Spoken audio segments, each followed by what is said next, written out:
5000 साल पहले, जब दुनिया का ज्यादातर हिस्सा अंधेरे में था, जब ना आधुनिक मशीनें थीं, ना लेजर, ना क्रेन, तब रेगिस्तान के बीच इंसानों ने कुछ ऐसा बना दिया जो आज भी खड़ा है, ना झुका, ना टूटा, ना मिटा।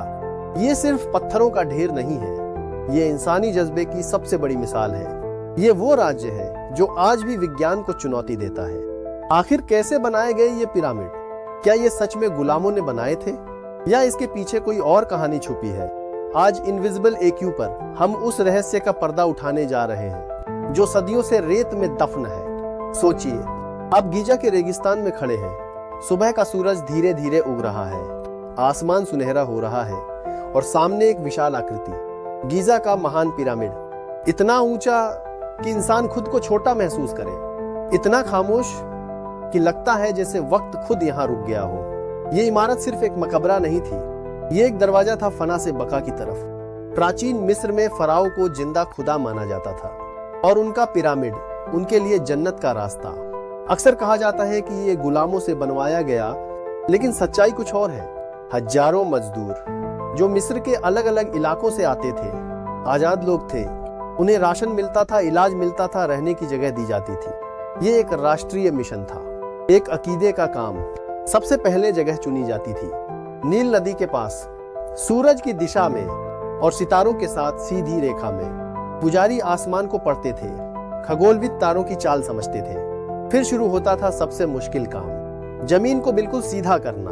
उन्होंने पानी का इस्तेमाल किया, छोटी नहरें बनाई, पानी भरा, जहां गड्ढा था भर दिया, जहां ऊंचाई थी बराबर किया। आज के लेजर से भी मापो तो फर्क मिलीमीटर का है। सोचिए, 5000 साल पहले सफेद पत्थर तुरा से आता था, लाल ग्रेनाइट असवान से, तांबे के औजार, डोलराइट पत्थर, धीरे धीरे काटा जाता था हर ब्लॉक, फिर उन्हें लकड़ी की स्लेज पर रखा जाता। दर्जनों लोग रस्सियों से खींचते। और यहाँ छुपा है एक गजब का राज्य, रेत पर पानी डाला जाता था। हाँ, सिर्फ पानी। इससे रेत सख्त हो जाती और भारी पत्थर आधी ताकत में खिंच जाता। दूर से आने वाले पत्थर नावों से नील नदी के रास्ते लाए जाते। कभी कभी कृत्रिम नहरें भी बनाई जाती थी।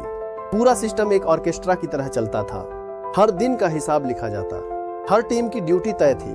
अब सवाल, इतने भारी पत्थर ऊपर कैसे चढ़ाए गए? कुछ इतिहासकार कहते हैं सामने से लंबी रैंप, कुछ कहते हैं चारों तरफ घूमती रैंप, और एक सिद्धांत कहता है अंदर छिपी हुई रैंप। आज 3D स्कैनिंग से कुछ संकेत मिले हैं, लेकिन पूरा राज्य अभी भी बाकी है।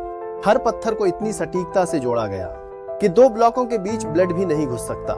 बिना सीमेंट, बिना लोहे के, सिर्फ हुनर। पिरामिड सिर्फ मकबरा नहीं था, ये एक आसमान से जुड़ा रास्ता था। महान पिरामिड सच्चे उत्तर दिशा के साथ लगभग परफेक्ट अलाइन है। 2017 में वैज्ञानिकों ने म्यूआन स्कैन से जांच की और अंदर एक विशाल छिपा कक्ष मिला, 4000 साल से बंद। अंदर क्या है कोई नहीं जानता।